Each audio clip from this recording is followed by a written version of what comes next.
싱가포르를 쳐야 된다라고 말을 했으니까 그럼 작전 코드 2죠? 네. 2작전? 여기가 보면은 가운데 이제 산맥이 이렇게 나눠놓고 있고 강들이 다 횡적으로 이렇게 펼쳐져 있어요. 근데 저기를 일본군이 50일 만에 1100km를 딱 가버린 거예요. 그래서 저거를 그때 어떻게 불렀냐면 어나더 브리치 크리그다 이거는. 또 다른 독일군이 전격전. 그렇죠. 자전거야? 발을 움직이는데? 대박. 저 정도 길이면 갈만한데 사실. 일본의 사전 준비가 정말 철저했다라는 거죠. 스파이들을 엄청나게 뿌립니다. 그 해 크리스마스 때까지 줄곧 도망 다녀요. 완전히 이제 북서부까지 다 일본군한테 점령을 당한 거예요. 그래서 1월 2일에 반격 작전을 딱 한 번 해요. 근데 이 반격 작전이 놀랍게도 성공을 합니다. 오.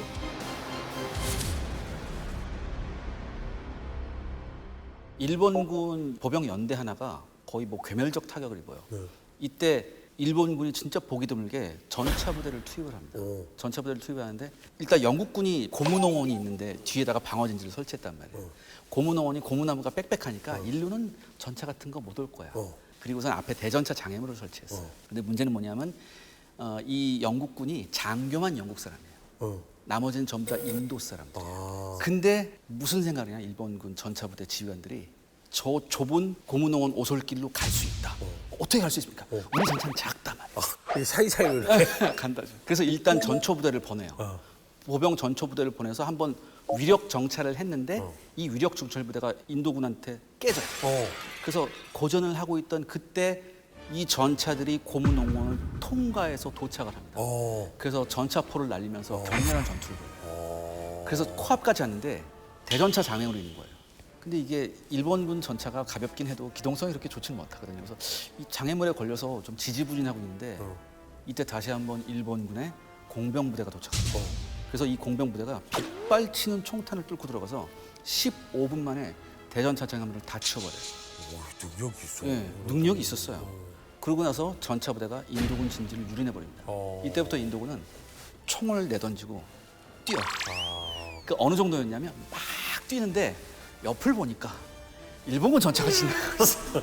그러니까 일본군 전차가 도망가는 인도군 한가운데 뛰어들어서 기관총을 난사합니다. 여기서 완전히 박살이 나요. 이 인도군은 그 일본군 부대처럼 이렇게 폭탄 안고 전차 부시고 화염병 던지고 이렇게 안 했나 보네요. 그 정도 의지가 없는 그 군대죠. 정도 맞아요. 그 정도 의지가 군의 없어요. 의지 자체가 다른 거군요. 그 다음에 이거 있어요. 아마 인도군 입장에서도 그러니까 전차라는 거에 개념은 있었을지 모르지만 전차를 직접 이렇게 상대해본 경우는 없었어요. 그런 훈련도 잘 못 받았고. 그러니까 대전차 전투 준비가 전혀 안 돼 있는 상태에서 전차가 나타나면 도망가기 바쁘죠. 그럼 이렇게 되면 공중 폭격으로 제공권 싹 다 장악했죠. 그리고 이제 뭐 함정 다 부서졌죠. 그리고 탱크 오고 자전거 부대 밀려오죠. 이거 뭐 영국군 입장으로서는 아무것도 할 수 있는 게 없는데 일본 남반군 사령관이 굉장히 좀 뛰어난 인물이었다면서요? 네, 굉장히 뭐 논쟁적인 인물이기도 하지만은 뭐 그래도 일본군의 수많은 이제 장군들 중에서는 깨어 있는 사람이라고 손꼽히던 바로 야마시타 도모유키 장군이었죠. 상당수 일본 장군들이 이제 더 이상 선진국에 배울 게 없다라는 식으로 뭔가 좀 폐쇄적인 생각에 점점 갇혀 있었던 반면에 야마시타 도모유키는 전쟁에 특히 2차 대전이 들어오면서 전쟁의 변혁이 일어나고 있지 않습니까? 이걸 갖다가 받아들여야 된다. 평가가 좀 양면적일 수 있죠. 왜냐하면 사실 전술적인 식견이나 능력은 뛰어납니다, 분명히. 뭐 삼국지로 따지면 무려 한 95 정도? 예, 저는 그렇게 생각을 하는데 문제는 이 사람도 군국주의를 신봉했던 인물이고 사실 이제 예전에 우리가 이야기했던 통제파, 황도파 대립을 하고 있을 때 일본 왕이 직접 통치하는 국가를 꿈꾸는 또 황도파의 또 어떻게 보면 지지자였습니다.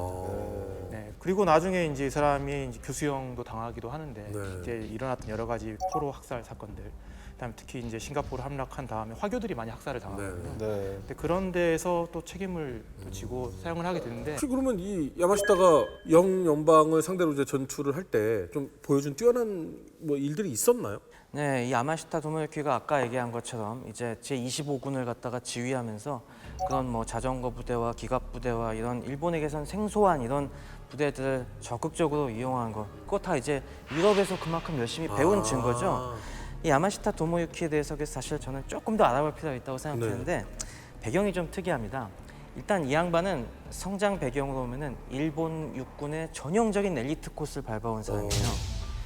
일본 육군에서 처음에 메이지 시대에는 사츠마 조슈 이 양쪽 지방에서 나온 이런 군벌 출신이 득세했지 않습니까? 사스마, 조슈 이 양쪽 지방에서. 네. 네네. 그래서 이제 사스마 쪽이 해군을 장악하고 조슈 쪽이 육군을 장악하는. 그러니까 이제 지역적인 파벌이 이제 유지되다가 그 다음부터 이제 장교들의 세대가 바뀌면서 이제 장교들이 승진해 나가는 출세 코스가 이제 만들어지기 시작합니다. 그 대표적인 게 육사가 가기 전에 유년학교가 있었어요. 네. 우리로 따지면 중고등학교 때부터 이제 유년사관학교가 있어갖고 거기부터 들어가서 중고등학교 때부터 군사교육을 받고 그 다음에 육사에 가서 그 다음에 육군대학을 나와갖고 그 다음 참모본부에 가서 참모교육을 딱 받고 이렇게 딱 군내에서 엘리트 코스를 쫙 밟아가야만 출세할 수 있는 이런 체제가 만들어집니다. 이제 전북주의네. 이 길을 갔다가 야마시타 도모유키는 그대로 밟아왔습니다.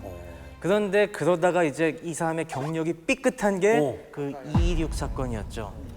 그 2.16 사건 때 반란을 일으킨 핵심 부대가 도쿄를 위수지역으로 하는 제1사단 소속이었는데 야마시타가 이 제1사단에서 부대장을 한 적이 있었어요. 그러니까 그 당시에 이제 반란군들이 청년 장교들이 설치니까 야 쟤들 내가 가서 잘 타이르고 할복시킬 테니까 맡겨주십시오. 그렇게 해서 했는데 이걸 갖다가 천황이 그걸 갖다가 오냐 그렇게 하는 게 아니라 뭐? 네가 왜 나서? 라는 식으로 이제 한 거죠. 나는 쟤들을 반란군이라고 했는데 할복을 하겠다고 하는 거는 쟤들이 그래도 뭐 명예롭다. 그죠 명예로운 놈들이니까 그렇게 할복을 시켰다는 거 아니냐? 네가 왜 나서냐라고 이제 일본 왕이 이제 그거에 대해서 굉장히 질책을 합니다. 그 바람에 이제 야마시타의 인생이 팍 구겨지게 되죠. 그래서 그때 원래 옷을 벗을 수도 있었어요. 사실 이제 태평양 전쟁에서 보면은 저 지휘관 레벨들이 보면은 다 이제 야마시타 같은 교육을 많이 받은 사람들입니다. 그러니까 유년학교부터 시작해서 6대까지 간 사람들인데 결국엔 어떻게 보면 어렸을 때부터 군사학 위주의 교육을 받다 보니까 세상을 보는 시야가 좁을 수밖에 없는 거죠. 게다가 이제 저 세대는 청일 러일 전쟁을 직접 싸우지 않은 세대입니다.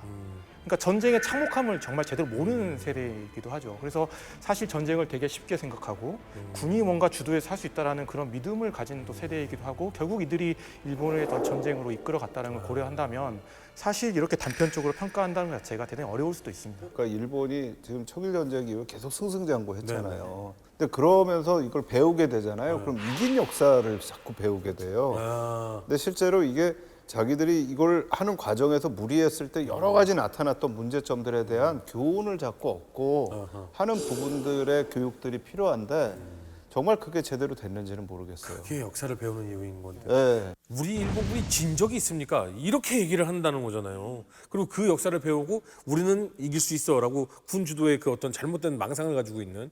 근데 이제 결과적으로 보면 그래도 능력은 있었기 때문에 그때 옷을 안 벗기고 그래도 위에서 넌 능력 있으니까 좀 피해 있으라 그래갖고 조선으로 보내죠. 식민조선에.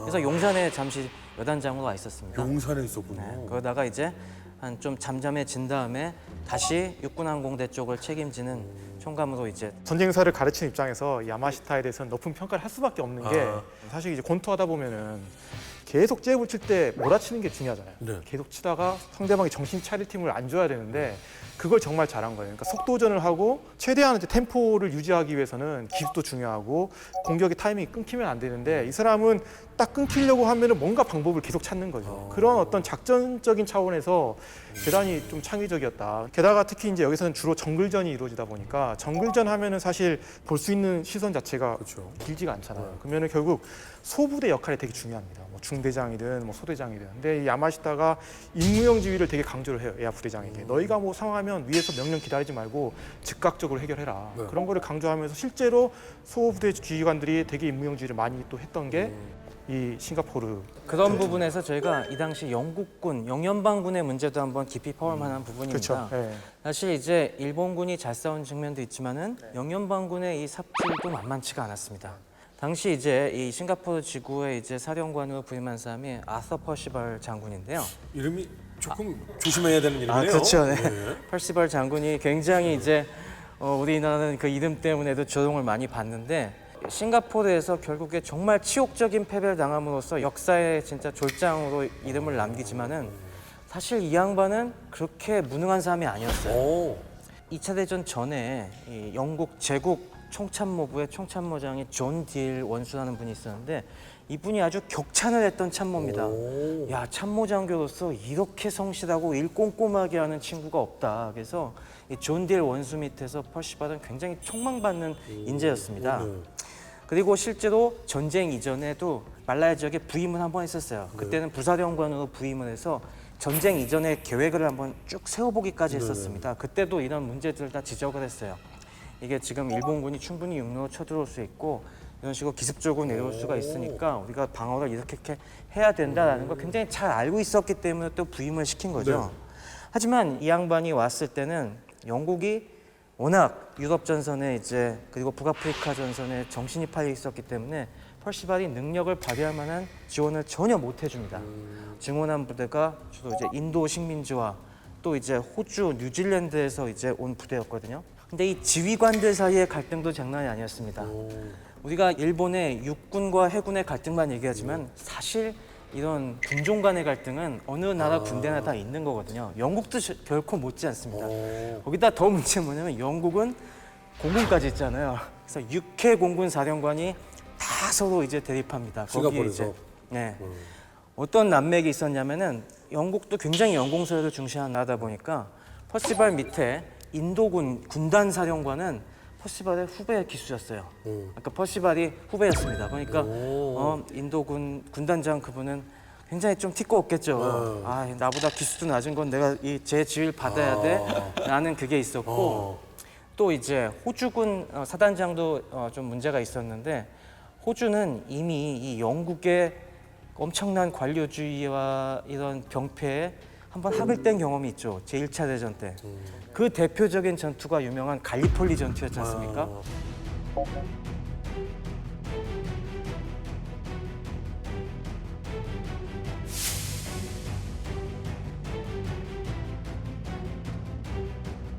터키 이스탄불을 치겠다고 갈리폴리 반도에 호주와 뉴질랜드 병사들을 밀어 넣었는데 그 뒤에 영국이 계속 삽질을 해서 거기서 수많은 호주군, 뉴질랜드군 병사들이 죽은 전투가 바로 갈리폴리 전투지 않습니까? 그때 바로 참전을 했던 군인이었어요. 그러다 보니까 그때 이 영국군한테 학을 떼갖고 굉장히 이제 뭐 퍼시발이 뭘 하자고 하면은 그렇게 해서 되는 거 맞아요? 하면서 곧장 이제 호주 총사령관한테 연락을 해서 퍼시발 내 상관이 저렇게 하라고 하는데 이렇게 하는 게 맞나요? 확인 좀 해주세요 라고 계속 개깁니다. 이런 식으로 손발이 안 맞는 데다가 또 이제 처칠도 지원을 충분히 안 해주지 또 식민지 그 행정 또 군정하는 이런 쪽에서도 협조를 안 해주지 우리가 방어를 하려면 방어선을 해야 되지 않습니까? 그럼 현지 노무자들을 동원해야 되고 현지 그 행정기관의 도움을 받아야 되는데 협조를 잘 안 해줘요. 그리고 이때 영국의 육해 공군의 대립이 얼마나 어떤 또 문제를 낳았냐면 아까 초반에 제공권을 장악당하는 원인이 하나가 됩니다. 뭐냐면은 버팔로 전투기가 이제 성능이 낮은 것도 있었지만은 상당수가 당한 게 또 비행장에 내려와 있을 때 당합니다. 그 이유는 뭐냐면은 비행장에 대공포들이 없었어요.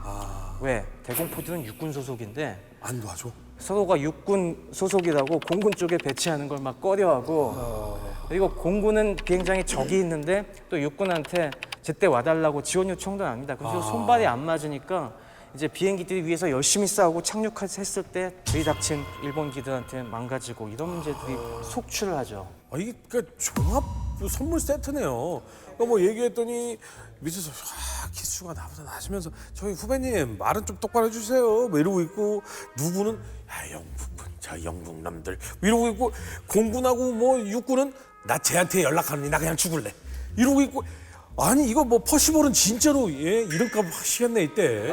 그렇습니다. 그래서 이게 그래서 좀 잘못된 인사라는 평가도 있는 것이 퍼시발 참모장교들은 아무래도 이제 굉장히 지적은 뛰어나지만은 뭔가 좀 틀이 잡힌 상태에서 능력을 발휘한 사람들이에요. 그래도 지원이 충분하고. 그래서 오히려 이런 난맥이 꼬인 쪽에는 이제 좀 저돌적인 이런 스타일을 집어넣어야지 뭐 퍼시발이 잘못된 곳에 부임을 해서 이런 문제가 생겼다는 소리도 많이 있습니다. 질문이 참모본부에 계속 있었던 인물이 야전 지휘관으로 나간 경우에 이런 어려움을 좀 겪는 게 있을 것 같거든요. 물론 다른 여러 가지 그 난맥이 있었지만. 그러니까 사실 지휘관의 임기응변이라는 게 되게 중요한 거예요. 맞아요. 그러니까 어떤 참모들은 대략 정보나 이런 것들을 아이디어를 주면은 지휘관은 거기서 판단을 해야 되는 거잖아요. 근데 그 판단의 신속성도 있어야 되고 다른 과감해야 되고 결단성도 예, 결단성도 있어야 되고 이런 모든 요소들이 분명히 고려는 해야겠지만 자기 고집대로 한번 갈 수 있는 그런 능력이 있어야 되는데 그런 면에서 퍼시벌이 좀 안타깝지 않았을까. 그러니까 뭐 그런 저돌적인 스타일은 아닌 것 같아요. 근데 이런 것도 좀 있지 않을까요? 그러니까 이제 지도자 입장에서 내가 이제 지금 지도자라고 하고 어떤 사람들을 배치를 해야 되는데 참모들은 사실 잘하는 참모는 정말 지도자의 사랑을 받을 수가 있거든요. 그렇죠. 네. 그리고 그 사람한테 신뢰를 줄 수가 있어요. 네.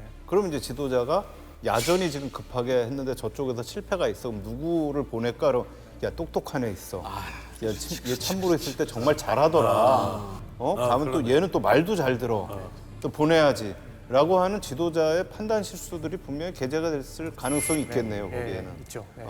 이때 당시에 그러면 영연방은 군이 구성은 어떻게 돼 있었나요? 영연방군이 수적으로는 일본군 25군보다 많았습니다. 일본군 25군은 3개사단에 한 5만 정도로 우리가 전력을 보면 되는데 싱가포르에 주둔하고 있던 영연방군은 8만 명이 넘었거든요. 우와, 맞네. 예, 말레이에서 그렇게 이제 큰 피해를 입고 쫓겨 들어왔음에도 불구하고 싱가포르 방어할 당시에 그래도 8만 명 이상이 있었기 때문에 수적으로는 더 많았죠. 하지만 이제 그 부대의 질이 굉장히 천차만별했다는 것이 큰 한계였죠.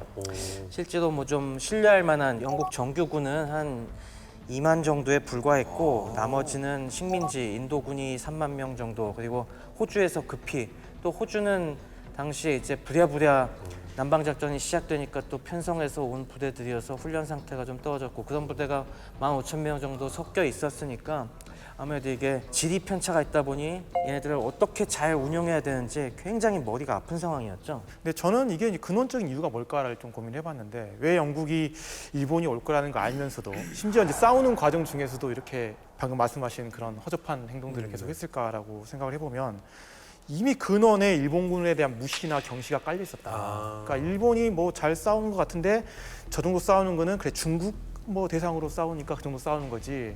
사실 영국 사람들 콧대가 워낙 높잖아요. 그렇죠. 기본적으로 아시아인에 대한 어떤 그런 무시나 이런 부분들이 이런 어떤 준비에 대한 좀 소홀함까지도 다 미치지 않았을까. 그러니까 처칠에서부터 시작되잖아요. 그렇죠. 그러니까 일본이 아무리 잘해도 우리 같은 서구의 1등 국가 레벨은 절대 아니다. 이런 인식인 거죠, 사실. 저는 그런 부분들이 뒤에 보면은 저는 이제 6.25 한국 전쟁 때 저희가 보면 미군, 네. 처음에 미군이 들어왔을 때 사실 네. 북한군이 얼마나 잘 싸우겠냐라고 네네. 생각했던 부분, 네. 그다음에 중국군이 들어왔을 때 네네. 중국 싸워야 얼마나 싸우겠느냐 그렇죠. 네. 이런 부분들이 저는 분명히 약간 이제 오리엔탈리즘적인 그런 편견들이 좀 있었던 부분도 네. 분명히 있지 않았을까라는 생각은 드는데요. 맞습니다. 네. 서로 간에 있었던 것 같아요. 그러니까 영국이 일본을 바라보는 것도 그렇고 일본이 영국을 바라봤던 것도 그렇고 그래서 사실 이제 낙관주의라는 근거 없는 낙관주의가 이런 데서 출발을 하지 않을까 그런 평가를 할 수 있을 것 같습니다. 마지막으로 우리 싱가포르를 그러면 이 빼앗긴 연영방의 실책 어떤 것들이 있었는지 딱 종합적으로 정리를 마무리를 해주시죠. 계속 밀리고 있는 상황에서 특히 펄시벌이 몇 가지 실수를 더 범합니다. 싱가포르 가보신 분은 아시겠지만은 싱가포르는 사실 섬입니다. 이제 좁은 수로를 통해서 말레이 반도가 떨어져 있어요. 그래서 어떻게 보면은 수로 연안을 갖다가 탁 요새화시켜서 완벽하게 틀어 막으면은 훨씬 더 잘 버틸 수가 있었죠. 근데 이 대전 뒤에 일부 지휘관들이 상신을 합니다. 이제 말레이 반도 쪽에서 들어오는 경로에 그쪽 해안 연안을 갖다가 빨리 지금 거기 아무것도 없는데 철조망도 깔고 참호도 파고 지금 그 지역을 요새화시킵시다라고 하는데 펄시벌이 이걸 갖다가 기각을 합니다. 지금 거기 이제 신경 쓰는 것보다 빨리 공병들을 저 위로 올려보내갖고 다리 폭파하는데 써야 되고 지금 벌써부터 싱가포르까지 밀릴 걸 가정하고 하면은 사기에 안 좋은 영향을 끼친다라고 해서 그걸 각하합니다. 그래서 그 바람에 결국에 그 요새화시키지 못한 북부 연안이 나중에 속수무책으로 뚫리게 되는 그런 문제가 발생을 하죠. 그리고 이제 추가적인 문제들이 더 있습니다. 이제 사실 북쪽의 그 수도가 결국에 말레이 반도를 1,100km 달려온 다음에 그 다음에 어쨌건 도하 작전을 벌여야 하지 않습니까? 어느 쪽에서 도하를 할 것인가 이 위치를 또 영국군이 잘못 판단합니다. 처음에 이제 영국군이 생각한 쪽은 싱가포르의 북동쪽에서 이제 넘어올 거라고 생각을 했어요. 그래서 그쪽에 가장 믿을 수 있는 영국군 사람을 배치하고 저쪽 북서쪽 해안에는 그래도 빈약한 호주 사단을 배치합니다. 근데 일본은 그걸 갖다가 정확히 간파를 하고 그 호주 사단 쪽으로 이제 상륙 부대를 갖다가 올려 보내죠. 그 당시에 또 이제 참 어이없는 일화도 하나가 또 사실 있습니다. 지금 거기 가보시면 아시겠지만은 이 싱가포르에서 딱 그 말레이시아를 연결하는 곳쪽에 너머에 바로 조르바루라는 데가 있거든요. 이게 뭐냐면 그 위쪽은 조르 술탄국이라는 곳입니다. 아니, 술탄이 다스리는 곳이었어요. 나라가 다른 나라가 있다고요? 네, 그렇죠. 말레이는 원래 이렇게 연방이고 각각이 이제 지역이 그렇죠. 이제 그런 술탄들이 다스리고 있는 나라의 연합체였어요. 그래갖고 저 지역은 조르 술탄, 그 당시에는 이제 이브라임 술탄이라는 분이 다스리고 있었는데 바로 거기 조르바루에 술탄의 궁전이 있었어요. 그래갖고 거기에는 굉장히 높은 빌딩이 하나가 있습니다. 네. 딱 저 위에 올라가서 지휘하기 좋지 않습니까? 네, 딱 보여요. 다 보이니까. 다 보이니까 그래서 부하들이 저 건물 때려 부십시다. 폭격해서 날려버립시다. 저거 일본군이 딱 그 관측지로 쓰기 좋네요. 하고 했는데 퍼시발은 그거 잘못하다가 나중에 전쟁 끝나고 나서 술탄이 막 그 반발하면 외교 문제 된다. 그러니까 저거는 건드리지 말자라고 합니다.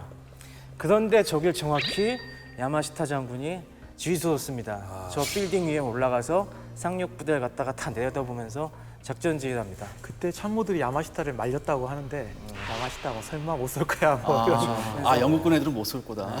그리고 또 재밌는 일화도 있는데 25군에 동행한 참모 중에 도쿠가와 그 왕족이 있었어요. 그래갖고 귀족들도 나도 전쟁터에 나가서 좀 있었다는 걸 자랑하고 싶어라고 해갖고 고문으로 참가하고 있었는데 또 왕족이다 보니까 전쟁 이전에 저 술탄이랑 친구였어요. 그래갖고 저 또 이제 조우르 술탄이 굉장히 친구 왔어 하면서 네가 참전해서 왔구나 하면서 대접을 받으면서 지휘하는 그런 일까지 있었습니다. 그분 그 도쿠가와가 야 여기 나 안내 중에 야마시타라고 했는데 옥상 좀 써도 되냐? 그러니까 오케이. 그래서 옥상에 올라가고. 네, 거의 그런 분위기죠.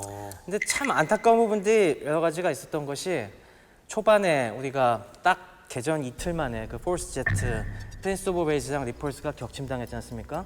사실 그때 어떻게든 데미지를 모면하고 다시 해안 기지로 돌아왔으면은 저때 아주 똑똑한 역할을 할 수 있을 텐데 그것도 참 문제였습니다. 왜냐하면 저 상륙 지점이 바로 저 옆이 영국 해군의 해군 기지였거든요. 그러니까 뭐 설령 피해를 입더라도 바닥에 착조를 해서 거기서 한 포를 갖다가 계속 쏴댔으면은 아마 일본군이 쉽게 상륙을 할 수가 없었을 겁니다. 고정 토치카로 써서. 그리고 또 이제 야마시타가 굉장히 두려워했던 것 중에 하나가 저기도 굉장히 이제 많은 유류기지가 있었어요. 그 야마시타가 또 걱정한 게 뭐였냐면은 영국군이 밸브를 열어갖고 저 수로를 갖다가 그 기름으로 덮은 다음에 불을 붙이면 어땠을까 막 그런 걸 되게 걱정을 했는데 영국군은 그렇게 무모하지만 하여튼 용감한 작전을 안 했습니다 하나도. 사실 전쟁이라는 게 뭐 단편적으로만 이야기할 수 없는 게 복잡한 부분들이 많잖아요. 그러니까 사실 저 시기에 일본군도 문제가 있었던 게 이제 보급 문제 같은 경우. 50일 동안 너무 길게 왔는데 보급은 그만큼 따라오지 못한 거죠. 그래서 되게 야마시타 같은 경우도 조마조마합니다. 그래서 영국군이 결사 항전을 하면 어떡할까 뭐 그런 걸 했는데 결국에는 뭐 퍼시벌이 항복을 하게 되니까 좀 어떻게 보면 야마시타 입장에서 운이 되게 좋았던 거고. 다만 저는 이제 퍼시벌이나 영국군에 대한 좀 변호를 좀 하자면 사실 뭐 병력을 집중적으로 운영을 못했다라는 부분은 그러니까 병력이 많았지만 효과적으로 사용할 수밖에 없는 이유들이 다 있는 거죠. 그러니까 지형 자체가 선방어를 할 수가 없어요. 그러니까 분사방어를 할 수밖에 없는 그런 지형이고 특히 동해안, 서해안으로. 그 다음에 제해권이 없는 마당에 어떻게 집중적으로 방어를 해요. 그렇게 하면은 당연히 공군에 있어서 고기밥이 되기 십상인데. 그리고 일본군이 좀 집중 방어한다고 싶으면 후방으로 상륙해가지고 테러 차단해버리고. 그러니까 결국은 일본이 잘한 것 때문에 제대로 효과적으로 대응을 할 수 없게끔 옵션을 쥐어주는 역할을 계속 하는 겁니다. 그리고 가장 큰 문제는 역시나 병력의 훈련도와 질 상태인 거죠. 병력이 많아도 특히 이제 싸울 의지도 없는 인도군이나 그런 문제들도 있고 퍼시벌은 37년에 와서 이미 올 거라는 거를 예상도 합니다. 그러면서 그때 이제 방어 기지도 만들어요. 근데 그 방어 기지가 방금 지적했던 것처럼 싱가포르 그 해안에다가 만들지 않아요. 그 위에 조우르 남부에다 만듭니다. 조우르 강에다가. 그러니까 왜냐하면 해군 기지가 싱가포르 해안 바로 밑에 있는데 이걸 우리는 막아야 되잖아요. 그러면 바로 영국군이 거기까지 내려오면 아무 의미가 없는 거죠. 왜? 포병이 뭐 30km 때려버리는데 사정거리 밖에서? 네, 밖에서 37km 밖이나 이런 데서 막아야 되니까 나름 본인은 아이디어가 있었어요. 근데 사실 아이디어가 있었는데 뭐가 없냐면 돈도 없고 지원도 안 해주니까 정말 적은 자원으로 둘 다 방어선을 못 만드는 거죠. 그 위쪽만 만들어야 되는 거예요. 그리고 당연히 전쟁 중에 싱가포르 안에다가 방어선 만들면 얼마나 사기 떨어지겠어요, 사실. 그러니까 그런 뭔가 다양한 어떤 입장을 좀 고려를 해봐야 되지 않을까. 아까는 막 야마시타 칭찬하시더니 이제 또 펄시버를 왜냐하면 변호를 펄시버를 하시는 저는 이건 사람이 입장이 좀 명확해야 될 것 같은데. 입장이 명확한데 안타까워요. 왜냐하면 이 사람은 어떻게 보면은 본인도 나름 노력을 많이 했고 나름 막으려고 하는데 어쩔 수 없이 항복한 건데 이 사람이 완전 낙인 찍혀버립니다. 그러니까 너무나 충격적이기 때문에 무능한 지휘관 낙인 찍혀버려가지고 이 사람은 사실 재평가를 많이 해줘야 되는 인물이에요. 어떻게 보면은. 그러면 우리 비근이 전문 소령님, 우리 심소령님께서 만약에 내가 퍼시벌이었다. 그러면 어떻게 방어를 하셨을 것 같아요? 저는 만약에 이제 싱가포르 해협까지 내려왔을 경우에는 사실상 수단이 별로 없어요. 근데 나한테 있는 거는 보급도 많고 어찌됐든 필리핀에 있는 미군처럼 최대한 버티기는 할 수 있어요. 그러면 이 병력으로 선방어를 하지 않고 넘어오는 건 이제 거의 기정사실이니까 차라리 주력들을 뒤에다 내려놓고 기동방어를 할 것 같아요. 차라리. 히트앤런. 예, 그 기동방어로 계속하면서 어찌됐든 좀 시간을 끌면서 패배는 모면할 수 없다. 다만 일본군에게 최대한 어떤 저항하고 피해를 줘보자. 그리고 우리의 지원군이 나중에 도착했을 경우 반격을 시작하자. 근데 그게 안 되는 문제죠. 아니 그 만약에 아까 그 술탄에 네네. 궁전에 그러니까 제일 위에 있는 그거를 부셔버리거나 아니면 거기를 먼저 가서 점령을 좀 해가지고 했으면 바뀔 수 있었나요? 어려웠을 것 같은데 그래도 일본도 보급난이나 이런 거에 허덕이던 거를 생각해 보면은 여기서 버텼으면 그렇게 굴욕적인 항복까지는 하지 않았을까. 최소한 뭔가 지위를 좀 유지도 받고 어느 정도 대우를 좀 받으면서 정전식으로도 좀 종결을 시킬 수 있지 않았을까. 근데 그 술탄의 궁전은 지금도 남아 있나요? 네, 지금도 남아 있습니다. 지금도 남아 있어요. 딱 저 모습은 남아 있습니다. 그래요? 아니 근데 이거를요. 나중에 유럽에 이제 이 문화유적들 남아 있는 데를 보면 독일군이 밀리고 해가지고 막 연합군이 가서 독일을 폭격하고 할 때 그 지휘관이 무슨 전공 출신이냐에 따라서 역사 전공이나 고고학 전공한 사람들은 문화재 폭격하지 말라고 그냥 이렇게 갔다는 거예요. 그래서 그 지금도 남아 있는 도시들이 있는 거예요. 근데 저것도 지금 어쨌든 저게 문화재이고. 이 동양 고전에 그런 게 있고 송양진이라고 해가지고 근데 뭐 영국군 들어보셨겠지만 입장에서는 아니 근데 그 영국도 이제 신사의 나라니까 봤을 때 그러니까 내가 지더라도 사실 이렇게는 할 수가 없다라고 하는 마음이 이러면 전쟁이 안 그렇게 되나요? 재평가를 받아야 지나요 되나요? 그러면? 그런 걸 했죠, 사실. 네, 펄시벌이 펄시벌이 지적인 네. 사람이었으니까 그런 가능한 판단이었을 거죠. 겁니다. 네. 네 명의 시선으로 우리 박 원장님 쏩니까 안 쏩니까? 아 저는 못 쏴요. 저는 쏘면 이깁니다. 아니 못 쏴요 저는. 못 쏘십니까? 예, 저는 역사 전공이라서. 예. 역사적으로 그러고 저건 이제 안 된다. 저는 야마시타하고 얘기를 하겠죠. 우리 저거는 서로 안 건드리기. 니네도 그러면 저거 이용하지 마. 나도 네. 안 쏠게. 그렇죠. 아, 그렇게. 우리 심소령님 쏩니까 안 쏩니까? 아, 저도 못 쏠 것 같아요. 저도 역사 전공이거든요. 그러면 여기서 우리가 이미 판단이 나오네. 역사 전공자들은 지휘관 시키면 안 되겠다. 참모만 해야 돼요. 야전은 안 돼요. 참모만 해야 돼요. 우리 이 기자님 쏩니까 안 쏩니까? 가장 먼저 쏩니다. 그래. 사실 전쟁에는 이겨야 되는 거잖아. 이제 한편 남았습니다. 최 박사님. 저도 참모형 인간이어서 뭐 나만 그래 지금? 나만 쓰레기야 지금? 아니요. 전쟁에 승리한 지휘관이 되는 거예요, 그러면. 전쟁에 2등이 어디 있어요? 이득은 패전국이야. 그러니까요. 역사가 평생 기억할 겁니다. 근데 저거는 패전에서 우리 나라를 잃게 되는 상황일 수도 있는 거잖아요. 그러니까요. 예, 그 고민은 그러니까 될 것 그거는 같아요. 그러면 이렇게 합시다. 우리 4명의 시선 중 3명의 시선은 문화재를 지키겠다. 한 분은 승리를 쟁취하겠다는데 여러분들의 의견 어떤지 한번 댓글 좀 달아주시면 좋겠습니다. 이 투표 한번 받아봅시다. 야 이거 불리한데.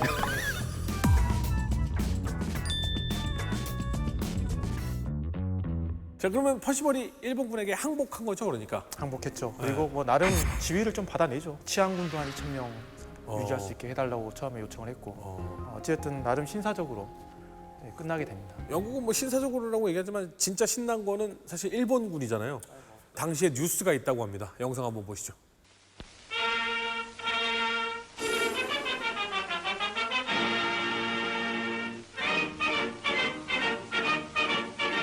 싱가포르 함락을 발표하는 대본영 발표입니다. 대본영.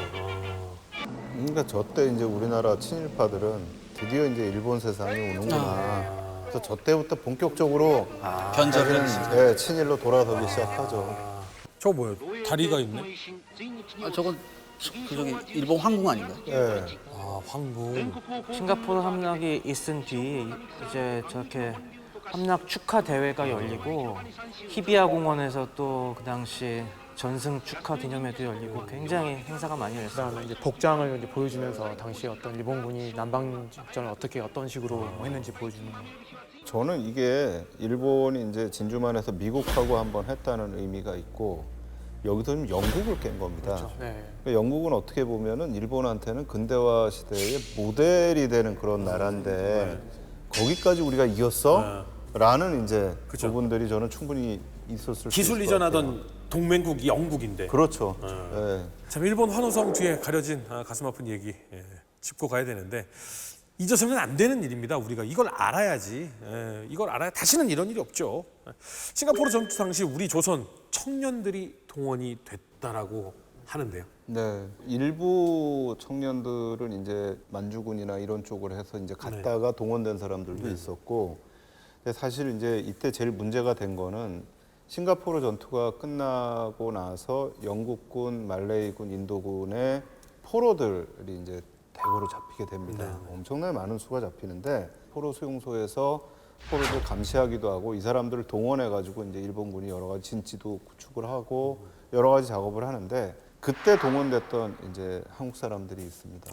그러니까 이제 조선인들이 그 당시에 44년부터는 이제 징용이었지만 그 전에는 자원을 하게 돼 있었어요. 네, 자원 입대를 하게 돼 있었는데 문제는 뭐였냐면 조선 사람들이 그걸 알고 있었어요. 언젠가는 우리도 끌려갈 거다.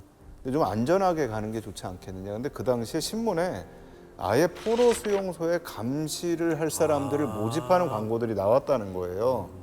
근데 이제 거기에 지원을 해서 가면 가족들도 야 너는 전쟁터가 아니고 수용소니까 그건 가도 돼. 라고 해가지고 간 사람들이 있는데 이 사람들이 나중에 이제 B급 전범으로 잡혀가지고 처벌을 받고 처형된 사람들이 나오는 거예요. 근데 B급이라는 게 이제 A급은 이제 정말 여기 전쟁 책임이 있는 최고 지도부들이고 그 밑에서 이제 그 명령을 받아서 한 사람들인데 문제는 이제 포로 수용소에서 가혹행위들이 이제 일어난 겁니다. 근데 이제 가혹행위들이 일어난 거를 그 당시에 이제 거기 가 있던 조선인들은 아 이건 위에서 다 시킨 거다 이렇게 하라고. 그러니까 사실 갈 때 훈련을 시킬 때 처음부터 포로들한테는 이렇게 하라고 훈련을 시켰대요. 또 그거를 가가지고 그대로 자기들은 했다라고 얘기를 하고 있고 전쟁이 끝나고 나서 이 누가 학대를 했어 하고 이제 전범 재판을 하는데 사진을 이제 이 포로 수용소에 일하던 사람들을 가지고 가니까 이 사람들이 이제 지목을 한 거예요. 네. 맨 앞에서 포로들을 대하고 있던 조선인들이 거기서 이제 지목이 되는 상황이 기억나는 나와요. 얼굴을 그냥 짚으니까. 예. 근데 그러다 보니까 이제 이 사람들이 잡힌 거고 그래서 이제 재판을 받는데 사실 이 재판이 굉장히 좀 어려운 부분들이 있었고요. 우리 입장에서 보면 사실 이 문제를 해결해 줘야 되는데 이미 또 재판은 끝나버렸어요. 그러니까 사실 지금도 이거는 저희가 좀 풀어야 될 문제 중에 하나라고 생각을 합니다. 이제 잊혀진 부분. 예. 그러니까 분명히 실질적으로 포로에게 가혹행위를 한 사람도 있을 수도 있겠죠. 네. 그런데 그렇지 않은 억울한 사람도 있을 수 있는 거잖아요. 그러니까 억울한 사람도 있고요. 이제 실질적으로 그런 가해를 가했다고 하더라도 그렇게 하지 않을 경우에 사실 뒤에 있는 일본군들한테 지휘관들한테 받을 여러 가지 불이익을 생각을 하면 정말 불가피한 부분도 있었을 수가 있거든요. 그러니까 사실 이런 게 이제 법의 판단에서 되게 어려운 것 같아요. 이 사이에 있는 지점들을 우리가 어떻게 해결해야 되는가. 그럼 혹시 그런 증언이나 뭐 이런 건 없었어요? 그런 내용들이 사실 영국 군인들 회고록들에 보면은 교차적으로 나오는 게 있습니다. 사실 제가 싱가포르 이제 전투를 연구하면서 되게 아직까지도 미스터리 중에 하나가 일부 영국 서적에서는 저 싱가포르 공격 당시에 이제 5사단과 18사단에 선봉대로 조선인 부대가 섰다는 얘기들이 일부엔 실려 있어요. 진짜요? 네, 그래갖고 식민 조선인과 식민 대만에서 징집한 병사들이 거의 어쩔 수 없는 상황에서 죽기 살기로 싸워갖고 방어선이 뚫렸다 뭐 그런 얘기들도 영국의 전사 연구가들이 하는 걸 보고서 이게 진짠가 하고 제가 막 찾아봤는데 제가 조사해본 바로는 그거는 좀 사실이 아닌 것 같아요. 아직 그 육군 특별지원병 제도가 그 당시에는 막 시작된 상태이고 조선 주둔군이나 아니면 관동군 쪽에 처음 배치되기 시작한 때여갖고 25군 쪽까지는 아직 전투병으로는 배치가 안 됐는데 왜 그런 일이 생겼을까라고 생각해 보면은 아까 박 교수님 얘기하신 것처럼 명확한 건 포로 수용소에서 맞닥뜨린 조선인들이 많습니다. 근데 보면은 이게 박 교수님 말씀하신 것처럼 애증의 관계가 섞여 있는 것들이 있어요. 분명히 조선인 군속들이 자기들을 학대해서 굉장히 이를 갈았다. 아마 그거에 좀 영향을 받은 것도 있고, 하지만 또 좀 가슴 뭉클한 부분들은 동병상련인 때도 있었다. 그들이 이제 사실 어쩔 수 없는 식민 조선의 사람들이니까 또 가면은 또 그쪽 부사관들한테 쥐어 터지고 이 조센징하면서 맨날 왜 똑바로 일 못해 하면서 쥐어 터졌지 않습니까? 그러니까 이제 와서 또 막 짜고 하면은 뭐 서로 이제 당하는 입장에서 위로해주고 이런 사람들도 있었다고 해요.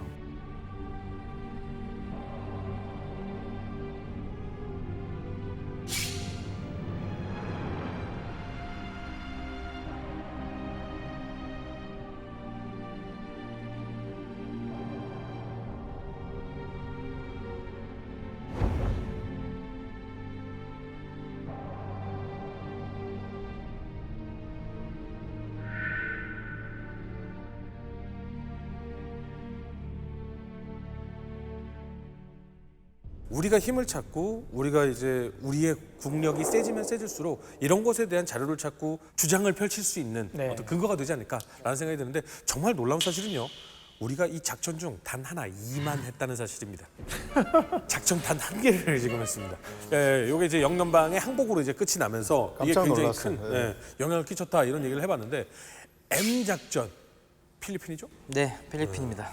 말라야와 동시 진격을 하기로 한 곳인데 원장님 가스라 테프트 밀약 그렇죠. 원래는 있었던 거잖아요. 그렇죠. 근데 이걸 깬 거잖아요. 깬 거죠. 예, 이게 이제 1905년에 있었던 이제 가스라테프트 조약. 일본은 조선에 대한 거를 인정한다. 네. 거기에 대한 주도권을 대신에 일본은 미국이 갖고 있는 필리핀에 대한 주도권을 인정을 해라.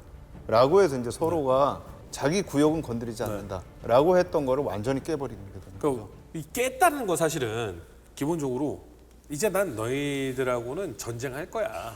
준비해, 대비해, 약간 이제 이런 선전포고 같은 의미인 거잖아요. 네, 네. 그러니까 이미 뭐 진주만 습격을 하는 것이 그런 의미가 있었고 이제 필리핀으로 내려오는 거는 기본적으로 남방 작전을 하기 위해는 필리핀에 안 거칠 수가 없어요. 그러니까 일본으로부터 오키나와를 거쳐가지고 바로 내려오는 데가 필리핀이고요. 사실 이렇게 돼야만 여기서 이제 서쪽으로 나갈 때에 기본적인 전선을 만들 수가 있거든요. 네, 네. 이제 그런 부분에서 이제 필리핀에 온 거고 이건 이제 뭐 미국하고는 우리는 이제 강을 건넜다. 네. 더 이상 우리는 같이 갈 수는 없다라는 선언을 한 거라고 볼 수 있습니다. 미국이 가장 사실은 신경을 썼던 지역이 바로 여기인 거잖아요. 근데 필리핀은 지금도 보면 그냥 뭉뚱그려서 지도에 이 밑에 섬들은 가지 마요라고 이렇게 뭉뚱그려서 표시가 돼 있잖아요. 섬이 어마어마하게 많아서 필리핀에서 죄 지은 사람들은 그 섬으로 들어가면 아무도 못 찾는다. 뭐 이런 얘기가 있을 정도인데 이걸 다 먹을 수는 없었을 것 같고 어떤 거점 섬들을 먹었을 것 같은데 어떻게 공격이 되나요? 크게 봤을 때는 아마 세 가지로 나눌 수 있을 것 같습니다. 제일 위에 있는 가장 큰 지역이 네. 이제 루존이고 여기 핵심 지역이고요. 아래에 있는 여러 섬들이 있는데 거기에 유명한 세부도 저기에 들어가 있습니다. 세부 있죠, 세부 있죠. 예. 네. 세부 굉장히 좋아합니다. 세부 가시는 티인데. 아 이건 베트남에서 2차. 그래요? 지금 저 위에 있는 북쪽에 있는 큰 땅의 아랫부분이 마닐라 마닐라 수도거죠? 수도입니다. 네네네. 그리고 이제 세부 지역을 뭉뚱그려서 이제 뭐 비사야라고 이제 그렇게 표현을 하고요. 네. 그 아래에 있는 부분이 이제 민나다오 지역. 민다나오. 예, 거기는 그게 여행 지역. 자제 지역. 그렇죠. 예, 지금도 약간 조금 뭐 반란 세력도 있기도 네. 하고 뭐 그런 부분인데 아무튼 루존이 핵심입니다. 그러니까 연합군도 저기가 가장 핵심적으로 봤고 왜냐하면 저기에 수도 마닐라가 있고 가장 발달된 지역이기도 하고 그래서 저기를 미국도 방어를 하려고 했고 일본도 이제 저기를 점령을 해야 되는데 결전이 어디서 일어날까 봤더니 이제 수도 마닐라에서 이루어질 거라고 생각을 했고 그래서 일본도 두 개의 사단을 각각 마닐라의 북쪽과 남쪽에서 이렇게 협공해서 올라가는 식으로 뭐 어떻게 협공을 펼치겠다는 건가요? 일단 그걸 알아보기 전에 한번 병력이 어떻게 되는지 한번 봐야 될 것 같은데 네. 미군 같은 경우는 한 3만 명 정도 그다음에 이제 당시에 미군이 3만이었지만 대다수가 사실 필리핀군으로 구성이 되어 있습니다. 그래서 필리핀군이 한 12만 정도고 미국은 필리핀에 자치를 실시를 하면서 독립국가를 약속했던 상태이기 때문에 사실 필리핀군 육성에 많은 힘을 쏟았고요. 그렇게 하다 보니까 미군의 사실 그 안에서의 방어 병력은 뭐 물론 미군 지휘관이 지휘를 하긴 했지만 필리핀군이 다수였다라는 부분이고 일본군 같은 경우는 사실 이제 두 개 사단이 옵니다. 그래서 처음에는 많은 병력은 아니었지만 점점 이제 증원이 되면서 뭐 최종적으로는 뭐 13만 정도까지 본다라고 이야기를 하지만 확실한 거는 미군이 병력 면에서는 우세해 있었다라는 부분일 것 같고요. 사실 이거를 어떻게 협공을 했느냐를 놓고 봤을 때 먼저 제공권인 것 같아요. 이 제공권을 장악하기 위해서 특이한 부분은 육해군 합동작전이 이루어집니다. 그러니까 항모에서 날아오는 해군의 함재기뿐만 아니라 대만에서부터 이제 육군 항공대가 활약을 엄청나게 하거든요. 그래서 미군의 주요 이제 비행장을 다 날려버려요. 특히 이제 최대 항공 기지였던 클라크 기지가 이때 박살이 나게 됐고. 클라크. 네, 클라크. 거기 항공기지. 관광지로도 굉장히 유명하고 골프 치러 많이 가는 관광지. 애완이 있는 데입니다. 클라크 미 공군기지 해가지고 애완이 있는 거기가 그래서 미군 기지가 있는 거군요. 네네네. 그리고 이러한 어떤 폭격 작전을 원활하게 하기 위해서 이제 필리핀 북쪽에 보면은 바탄이라는 조그마한 섬이 있어요. 이제 거기에 이제 항공 기지가 있는데 여기서 이제 육군이 상륙을 해가지고 사실 여기를 또 방해받지 않고 필리핀을 폭격을 하기 위해서 장악을 하고요. 그다음에 제공권을 장악하기 위해서 동시에 또 이제 비행장을 또 많이 장악을 해야 되잖아요. 근데 이거를 단순히 어떤 항공기가 한 게 아니라 또 육군 부대들이 상륙해서 합니다. 근데 그 당시에 일본은 이걸 선견부대라고 하는데 뭐 중대에서 연대급까지 있는 병력이 상륙을 해서 루전 북쪽에는 이제 아팔이랑 이제 비건이라는 곳에 상륙을 해서 비행장을 점령을 하고 그 다음에 팔라우라는 섬이 있어요. 네. 제가 신혼여행 갔던 섬인데 네. 그 팔라우에서 떠난 이제 일본군이 저쪽 이제 남쪽에 보면은 가스피라는 곳에 있는데 거기 상륙해서 또 비행장을 장악해요. 그러니까 좀 먼 지역도 점령을 해서 혹시 만일에 대비해서 지원할 수 있도록. 네, 그러니까 공중우세를 제공권을 장악하기 위해서 정말 많은 노력을 기울입니다. 그래서 그러면서 동시에 이제 마닐라 주변에 있는 비행장과 해군 기지도 계속 폭격을 하면서 정신없게 만들어 버리는 거죠. 그런 다음에 이제 지상군이 상륙을 합니다. 그래서 지상군이 이제 14군의 주공으로 48사단이 이제 마닐라 위 북쪽에 있는 저 빨간 좀 도시 네네. 루트가 내려간 부분 네. 보이시죠? 거기가 이제 링가엠만인데 거기에 이제 상륙을 하게 됐고 그 다음에 이제 조공으로서 16사단이 저기 보면 마닐라 남동쪽에 라몬만입니다. 저기가 이제 라몬만에서 딱 상륙을 하게 되는 거예요. 네. 그러니까 사실 저 두 부대가 상륙을 하는 순간 이미 이제 필리핀의 운명은 정해져 있었다고 봐도 과언이 아닙니다. 그러니까 지금 보면 사실은 전체적으로 비행기들이 지원 폭격을 할 수 있는 상당히 좋은 위치를 다 차지하고 그렇죠. 상륙을 해서 지상군이 밀려 들어가면서 지원 폭격을 해주면 네. 이거 뭐 미군은 완전히 그냥 섬에 갇힌 것처럼 되잖아요. 그렇죠. 네. 근데 이때 당시에도 그러면 아까 그 일본이 자랑한 경전차 네. 등장합니까? 근데 그 말라에서는 일본군이 전차 가지고 재미를 좀 봤잖아요. 오. 근데 이 필리핀에서는 전혀 다른 상황이 펼쳐집니다. 아 그래요? 네, 일본군이 이쪽에 상륙을 할 때 일본군한테 2개 전차 연대가 있었어요. 마닐라까지 입성할 때까지는 좋았어요, 사실. 아무 방해가 없었는데 이제 바탄에 갔었을 때 여기서 일본군은 자기들 상식을 뛰어넘는 미군의 중전차를 만나게 됩니다. 뭘 만나게 됐냐? 바로 미군의 M3 경전차였어요. 근데 왜 일본군은 중전차라고 생각했느냐? 일본군 상식에서 무게가 10톤이 넘어가는 중전차예요. 근데 이 스튜어트가 12.3톤이었거든요. 그러니까 자기들 기준에서 이게 중전차죠. 중전차예요. 더군다나 이 스튜어트가 37mm 대전차포를 가지고 있었는데 500m 밖에서 쐈거든요. 그 어떤 일본군 전차도 깡통이 됩니다. 여기 그럼 당연히 일본군도 쏴야죠. 네. 일본군도 쐈는데 이 스튜어트 경전차는 일본군의 포탄을 핑핑 튕겨내요. 자, 왜 그러냐? 이 스튜어트 경전차의 장갑, 전면 장갑이 43mm예요. 네. 그러니까 다 튕겨내는 거예요. 반면에 일본군에 이때 참가했던 97식 전차는 전면 장갑이 25mm입니다. 그러니까 거의 2배 가까이 차이가 나는 거죠. 그러니까 이게 상대가 안 돼요. 더군다나 이제 97식 유탄포 같은 거 아까 말씀 이빨도 안 먹힙니다. 이빨은 먹히지 않아요. 그러니까 어떤 얘기 했었냐면 57mm 유탄포를 500m 밖에서 쐈거든요. 스튜어트 경전차에 페인트가 바뀌어집니다. 그거는 화력 때문에 네. 좀 타는 거 아니에요? 네. 그다음에 연거리에서 딱 쏘니까 약간 균열이 가더라고요. 이때부터 일본군의 97식 전차가 스튜어트 경전차한테 녹아 없어집니다. 사실 이때 미군이 가지고 있는 전차는 한 40대밖에 안 했어요. 근데 이거한테 전차 2개 연대가 녹아 없어진다. 그러니까 이때 다시 한번 일본군이 뭐 믿을 건 보병밖에 없다. 다시 보병이 자살 돌려봐요. 근데 이제 이 와중에 무슨 에피소드가 또 하나 있냐면 그 일본군 전차 장교가 하나 있었어요. 자기네 전차가 뭐 막지도 못하고 계속 깨지니까 어디서 철판을 구했어요. 25mm짜리. 덧대? 그래서 덧댔어요. 근데 이게 막는 거예요. 오! 미군 오! 전차를 오! 전차포탄을 막는 거예요. 그래서 재미를 봤거든요. 근데 이 장교가 군법회의에 회부가 돼요.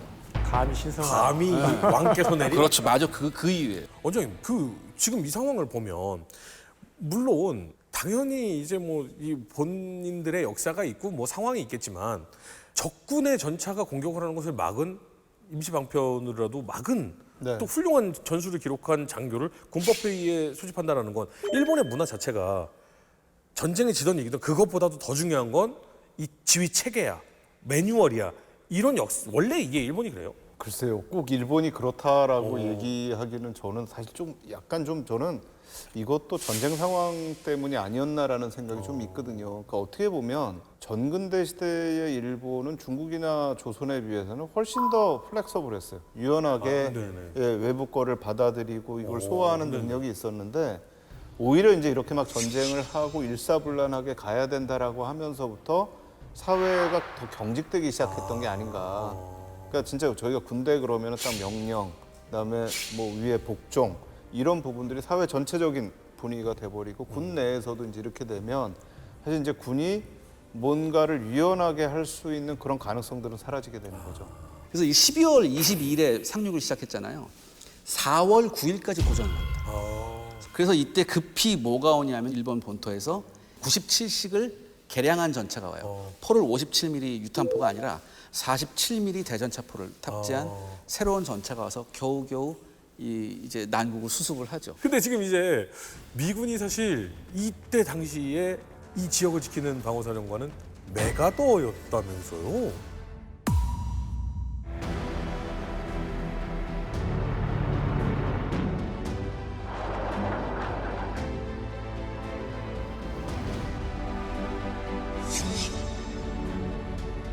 사실은 메가더한테 굉장히 큰 기회가 될 수 있는 부분이었어요. 자기 욕심을 좀 덜 부렸으면 어떻게 보면 미군이 잘 싸울 수가 있었는데 사실 필리핀에서는 메가더 하레비가 와도 못 막을 것 같아요.